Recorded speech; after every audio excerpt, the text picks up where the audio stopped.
বাড়িতে মাত্র একটি এসি আছে, কিন্তু রুম তো আর একটি নয়। এক রুম ঠান্ডা হলেও অন্য রুমে এসির হাওয়া চলাচলের কোনো সুযোগই নেই। নতুন এসি কেনার সামর্থ্য বা সুযোগও হয়তো নেই। তাই সমাধান হিসেবে বাড়ির লোকজন যা করলেন তা দেখে প্রথমে হাসি পেলেও পরে বুদ্ধিটা কিন্তু খারাপ লাগবে না।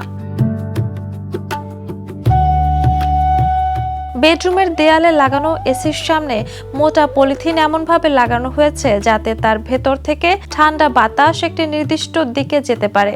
সেই পলিথিনের তৈরি ডাক্ট গিয়ে যুক্ত হয়েছে একটি স্ট্যান্ডিং ফ্যানের সঙ্গে। ফ্যানটিকেও আংশিকভাবে প্লাস্টিক দিয়ে ঘিরে দেওয়া হয়েছে যেন ঠান্ডা বাতাস দূরে পৌঁছে দেওয়া যায়। দৃশ্যটি দেখতে অনেকটা ঘরোয়া কোনো বৈজ্ঞানিক পরীক্ষার মতো, কিন্তু উদ্দেশ্য একটাই, এসির ঠান্ডা বাতাস যতটা সম্ভব অন্য রুমে পৌঁছে দেওয়া। পোস্টদাতা এটিকে মজা করে কনস্ট্রেন্ট ড্রাইভেন ইঞ্জিনিয়ারিং বলে উল্লেখ করেছেন। গরমের সময় সাধারণ মানুষও যে পরিস্থিতি অনুযায়ী কত বিচিত্র সমাধান বের করতে পারে, ভিডিওটি যেন তারই দৃষ্টান্ত। নতুন যন্ত্র কেনার বদলে ঘরে থাকা জিনিস দিয়ে সমস্যার সমাধান করার চেষ্টা। দেখতে হাস্যকর হলেও বুদ্ধিটা বেশ সৃজনশীল।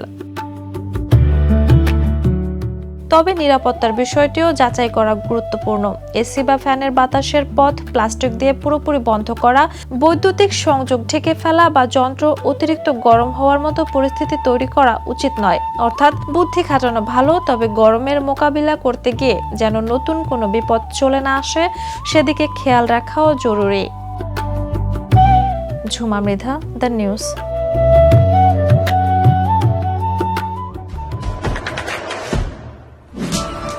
দেশে দেশে সবার সাথে দ্য নিউজ।